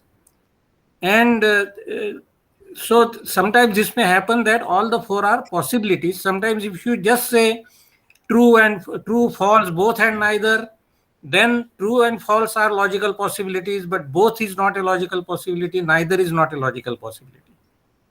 So I'm just suggesting that you can think in these terms, and maybe you have some reaction to that. Lastly, just a small remark, that is, you are saying samatha, not focus. I think this samatha meditation is regarded as concentration meditation. It is ekagrata. So there is focusing on some object. In samatha, focusing is very much a part of samatha meditation. That is what I feel, because it is called one-pointedness of mind. In samatha, there is one-pointedness of mind, and through that, peace is attained. So samatha, sama refers to shama, that is peace, and samatha also refers to samadhi, which is one-pointedness of mind. Anyway, I mean, so this is not basically negative. In the notion of samatha is not essentially negative, as you were talking about other concepts which are no self and all that. They are negative concepts. But samatha, no, I understand what you're saying as far as, this is a one-pointed focusness, but I think the practice and the way that it plays out is that because you're not focusing on any one thing, that becomes your single point of focus. Otherwise, we're always focusing on more than one thing. I feel like it's more of a description of what we're not doing in that case. So the one-pointed focusness then becomes us not focusing on so many things at once. By letting every thought pass through our mind, we're using the word one-pointed focusness to describe not focusing on anything. Just because we have to put that into language. No, that may be in non-madhyamika context. Maybe in madhyamika context it may be different, because the samatha is also in Theravada Buddhism. And for example, just I am concentrating on my breathing, moment to moment exercise of breathing. So that is samatha. And there I am focusing on the inhaling and inhalation and exhalation that takes place at that moment. Anyway, I mean, there may be other people to ask questions. And is there any other question? No, thank you, sir. And I do think there's something that you mentioned before about during your speech about Nāgarjuna in motion and how he presents a trilemma of motion. And that's really where I do want to connect this philosophy of three propositions with, to compare non-physical systems or logical systems with physical systems of motion, where we move in, or we locate ourselves in a manner of triangulation. And in a physical system, we move in 3 dimensions within 6 points of freedom, but at any given time, we can only choose out of 3 of those directional values. So that's really where I'm going with this in the long run, is to compare physical systems with non-physical systems or logical systems in that case. So I'm glad you did bring up that trilemma of motion from Nāgārjuna earlier. I see. Is there any other question? Then, Grant, I did enjoy your presentation, and my 2 small concerns are, like when you were saying about negation, you're saying that, were you really trying to say that every negation necessarily implies a position? Were you arguing that negation necessarily implies, like if I were to say that it is not the case that P, then I am holding the other position, suggesting that, it's critiquing Nāgarjuna position. But were you saying that I heard something of that sort, that every negation necessarily involves a position? Oh, the assumption of a position. So in the terms of black being compared to not white, we have a position of white already. That's how we're actually making that comparison. Not white is not a position of itself. Okay. And also, like as Professor Gokhale was saying, that you seem to accept the 3 positions, though only as per the classical logic you have only the 2 positions. But I think your subscription of the 3rd position seems a bit problematic, because black and white together doesn't give gray. It is not that way which has been conceived in logic. See, black belongs to the category, the distinction between intention and extension. The problem in Nalanda is that we did not teach Western logic at all. And so there is this problem. So you have. No, I did this for simplification. I understand where you're going at with this. This was just. Wait a minute. Give me 1 minute. So black belongs to the category or the class of black, and white belongs to the class of white, and they are 2 distinct entities belonging to 2 different classes. So you cannot make a combination of black and white and make it gray. That is not allowed, because we are talking about logical entities.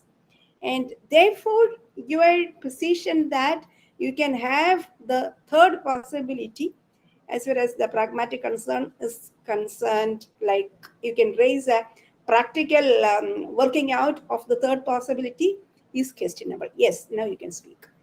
Yeah, so that's why I gave the example of the green-eyed monster and the black sheep, to say that we can create a third category of combination of two other categories that has meaning completely different than what we would normally look at, those two separate categories. So another example would be dihydrogen and oxygen. If we combine them, we get H2O. Well, it's a completely new substance. Now this substance is liquid, it's water, but it came from two gases.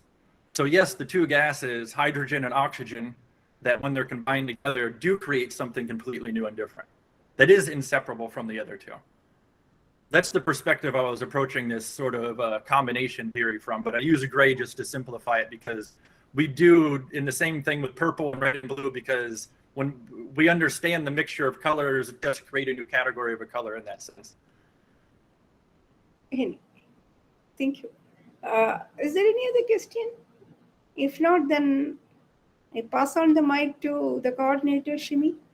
And real quick before we end, I do think there is something important about the way we're going to go in the future of this forum. And that's why I put my email in the chat box. We only have a short time to have discussions here. And I think philosophy, if we really want to gain a perspective, say if you're at a conference, you can go and have dinner with people. You can have side conversations for hours and really get to build a relationship and gain a perspective. So I think it's important that if we do have follow-up questions, that we all make ourselves available, that, if you do want to contact one of the other students or one of the professors to really explore those ideas out and work them out, or we don't have enough time in this forum to do that. But I think that's something I'm guilty of not doing, but I want to encourage myself and everyone else as to start doing that in the future to really make this forum worthwhile.